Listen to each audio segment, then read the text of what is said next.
네, 시장이 낙폭을 많이 회복은 했습니다만 그래도 걱정이 많으시죠. 시장의 변곡점 한번 확인해 보겠습니다. GFM 연구소의 이진우 소장 나오셨거든요. 어서 오십시오. 네, 안녕하세요. 그래도 시장이 이렇게 변곡점이 있을 때 딱 나와주셔가지고 도리어 더 좀 반가운데 오늘 미국 시장이 이렇게 많이 빠진 것은 일단 CPI 지표 발표 때문이라고 봐야 되는 거죠. 어느 정도로 충격을 미국 시장에서 받아들이고 있는 겁니까? 예, 조금 이렇게 이번 8월 CPI 발표 전에 시장의 기대가 조금 과도했던 건 사실입니다. 아마 그동안 시장 전망치가 어떠했다. 지금 좀 먼저 확인하고 가시죠. 네네. 뭐 오늘 새벽부터 계속 살펴본 내용이시지만 일단 이 인플레이션 피크아웃 기대감은 이번 8월 CPI 지표가 나오면서 완전히 무색해졌습니다. 지금 이 헤드라인 CPI가 시장에서 예측했던 8.1보다도 높은 8.3이죠. 물론 지금 3개월째 조금 낮아는 지고 있습니다만 이게 지금 문제입니다. 근원 물가가 지금 문제. 근원 물가가 네. 문제죠. 이게 이제 연준이 뭘 해볼 수 있는 데는 이쪽인데 오히려 이쪽은 이 막대가 올라가는 상황이죠.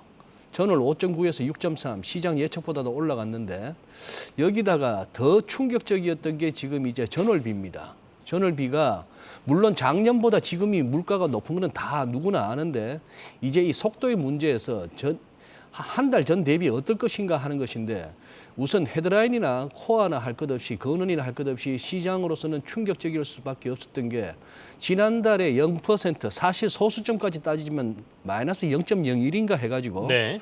그래서 이번 달도 마이너스 0.1% 정도로 이렇게 월간으로는 마이너스 0.1 정도가 아닐까 했는데 이게 플러스가 나와버린 데다가 이 코어 같은 경우에 굉장히 시장이 놀랐습니다. 이게 시장 예측보다도 훨씬 더 한 2배나 되는 0.6%라는 얘기죠. 이런 식이라면 소위 말해서 연율로 따지면 이게 한 8%에 육박하는 네네. 그런 이제 근원 CPI가 된다는 얘기죠. 자, 그렇다면 여기서 보시죠. 시장 예측치 마이너스 0.1, 0.3을 갖다가 훨씬 초과해버린다. 우리 시청자 여러분께서 이제 느끼시겠죠. 야, 월가에 그 내로라 하는 애널리스트들, 전망하는 사람들 다 허당입니다. 네. 지금 뭐 이런 데 나와서 저 같은 사람 이렇게 뭐 전략이 어떻고 뭐 전망이 어떻고 하는 사람들 죄다 허당이고요. 월가도 여의도도 내가 펀드 매니저네 뭐네, 내가 운영하네, 주식하네, 뭐 알고 하는 사람 없습니다. 사후적이죠. 사실 나오고 나면 분석하는 사람들이 대부분이니까요. 그렇다고 뭐 운영하는 사람도 뭐 알고 하는 건 아니고요. 네네. 얻어 걸리면 버는 거고 안 좋으면 그거 하는 건데 지금은 굉장히 한치 앞을 내다보기 어렵다 하는 것을 이번 CPI에서도 알 수 있겠고 심지어 이거 뭐 손댔나 싶을 정도로 이렇게까지 틀리나 싶은 정도인데 몇 가지 조금 더 세부 지표들을 한번 보시죠. 이거는 애틀랜타 연방은행 홈페이지에 들어가시면 이렇게 찾을 수가 있는데 재밌는 표현을 씁니다. 스티키 프라이스 CPI를 해서 설명인 즉슨 통상적으로 이렇게 가격이 잘 안 움직이는 아이템들 그쪽에 대한 CPI를 보니까 이게 연율로 7.7%고 전년비 이 오렌지 색깔인데요. 1년 사이에 6.1%나 올랐다는 얘기입니다. 그리고 이 기울기가 굉장히 가팔라지고 있죠. 물가가 가격이 잘 안 움직이는 항목들입니다. 네네. 반면에 이 검은색은 플렉시블 CPI를 해서 뭐 주유소의 휘발유 가격 이런 것들이죠. 이거는 이제 했는데 전년비 14.5 좀 꺾였다 하는 것이고 네네. 요 그림도 한번 보시죠. 이것도 이제 코어만 따질 게 아니고 이거는 클리블랜드 연준에서 발표하는데요.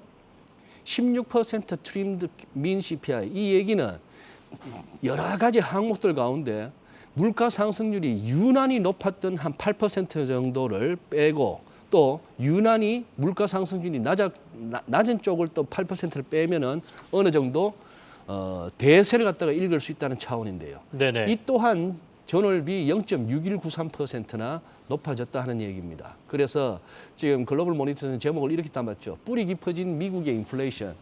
사실 지금 이 대목에서 우리 시장 참여자나 정책 당국자나 할 것 없이 바라야 하는 것은 기도해야 되는 것은 진짜 이 인플레이션이라는 놈이 괴물로 이미 진화되지 않기를 바랐어야 되는 겁니다. 네네. 비유하자면 이런 거죠.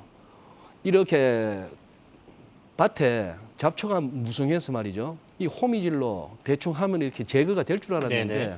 이걸 하다 보니까 이 뿌리가 장난이 아닌 거예요. 생각보다 깊다는 거죠. 호미질로 뭐 빼낼 수 있고 제거할 수 있는 그런 정도가 아니고 이것이 얽히고 설키고 정말 이 정도까지 그거 한가.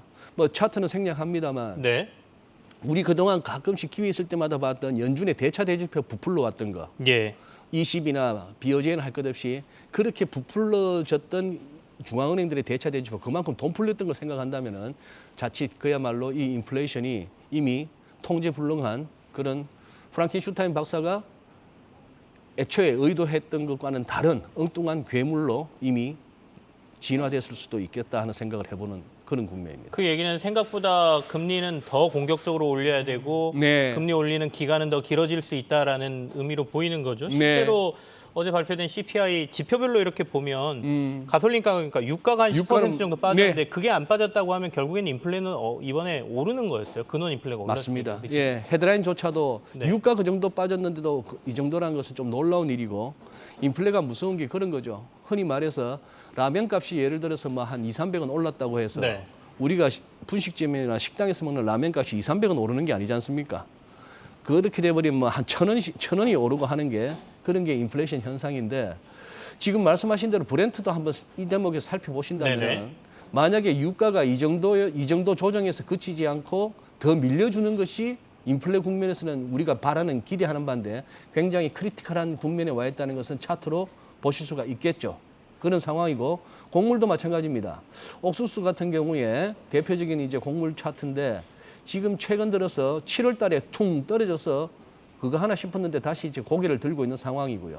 그래서 말씀하신 대로 어젯밤에 CPI 발표 이후에 패드워치에서 우리가 매일 확인할 수 있는 지금 이게 당장 9월 21일 날 FOMC에서 75bp 인상 가능성이 이만큼 65%나 네네. 반면에 갑자기 100bp 1%포인트도 올릴 수 있겠다. 그래서 이번에 연방기금리 상단이 3.5까지도 갈 수 있다 하는 시장의 배팅이 이만큼 갑자기 늘어나 버렸습니다. 금리는 뭐 연말 되면 4에서 4.5까지 간다는 분들도 계시던데 이제는 다음 주에 실제 FOMC에서 나오는 결과를 좀 봐야 될 것 같고요. 네. 그 외에 준비하신 게 많습니다. 시간이 그렇게 많지가 않아서 구체적으로 안에 있는 뭐 주가라든지 아니면 환율이라든지 꼭 얘기하고 싶은 거 몇 가지 더 해주시죠. 예, 그러시죠. 네. 지금 이런 상황 하에서 결국은 현재 시장은 어제 CPI 충격을 온몸으로 받아냈습니다만 지금 네네. 차트를 보시면 미국이나 우리나 할 것 없이 아직까지는 시장은 버티고 있습니다. 버티고 있다는 얘기는 S&P 500 보시면은 이 선에 버티고 있죠. 지금 이번 베어마켓 랠리 내지는 서머 랠리에 이 최대한 이 조정 차원에서 머물자 싶은 의지를 보이고 있는데 네. 조금 기술적 지표들은 조금 안 좋습니다. 그런 상황이고 나스닥도 마찬가지죠. 자칫 잭슨홀 연설 이전까지도 회복할 듯한 기세였습니다만 어제 한 방에 그냥 무너졌는데 아직은 이 선을 갖다가 지키고 싶고 이 61.8% 조정 레벨을 갖다가 무너지지 않는 데서 오늘 한번 버텨보겠다는 겁니다. 네네. 아마 오늘 기술적 반등 정도는 나올 수 있을 것 같아요. 근데 애플이 이제 불안하죠. 자꾸 윗꼬리가 달리고 있고 그런 상황인데 애플은 뉴욕 증시의 최후의 보루입니다. 엔비디아는 도대체 어디까지 추락해야 끝이 날까요? 데일리로 보면 살짝 트레이딩 관점에서는 사고 싶어지는 레벨이긴 합니다만 그런 상황. 얼추 참 어지간해도 밀렸다 하는 생각과 아직도 싶은 생각이 교차하는 그런 상황이고 국채 수익률이 이렇게 훌쩍 뛰어 올랐는데 장단기 역전에 심화되었습니다. 2년물 올라온 거 보시죠. 네네. 이런 상황이고 네 달러는 여전히 지난주 살펴봤듯이 110을 통과하는 거의 문제. 우리도 똑같습니다. 이 와중에 2380 지난주 목요일 날 짚어드렸던 것처럼 아직도 여기에 대해서 시장은 미련이 있는 겁니다. 2380포인트의 공방이 미련이 있고 여기서 반등이 좀 나와줄 수도 있다 하는 것이고 그런데 결국 이 선이 깨지고 61.8% 2380 무너지면은 미국이나 우리는 할 것 없이 전저점을 염두에 둔 그런 흐름. 달러는 지금 기술적 분석이 무의미한 그런 상황, 멈춰야만 멈추는 그런 상황인데 시장이 현재 조금 무겁기는 무거운 상황입니다. 그러나 계속 지금 여기서 밀리더라도 뭐 지금 크게 밀리기는 어렵다. 1360, 80 뭐 이 정도만 생각해야 되는 60 정도만 생각해야 되는 그런 국면이 되어버렸습니다. 아직은 시장의 바닥을 지지할 수 있는 힘은 조금 남아 있는 것 같다. 네, 아직까지 예 네. 그런 식으로 보일 수가 있는데 네네. 어쨌거나 충격적이었음에도 불구하고 시장이 부러졌다라고까지 진단할 정도는 아닙니다. 아직까지는 시장은 조금은 더 버텨보겠다는 그런 네네. 의지가 느껴지는 시장 흐름이고 지수됩니다. 알겠습니다. 네. 이게 쌍바닥을 치고 이제 올라가느냐 아니면 추세 하락으로 가느냐 네. 이 부분을 좀 봐야 되는 상황인 것 같습니다. 어쨌든 CPI 지표 발표 이후에 미국 증시 급락했고요. 국내 증시도 오늘 좀 조정을 보이고 있는데 그나마 그래도 낙폭을 좀 많이 줄여놓은 상태입니다. 내일까지 미국 시장의 흐름을 봐야 이제 우리 시장의 어떤 흐름, 그다음에 다음 주 FOMC 회의까지 좀 지켜봐야 될 것 같습니다. GFM 투자연구소의 이진우 소장과 함께했습니다. 소장님 고맙습니다. 예, 감사합니다.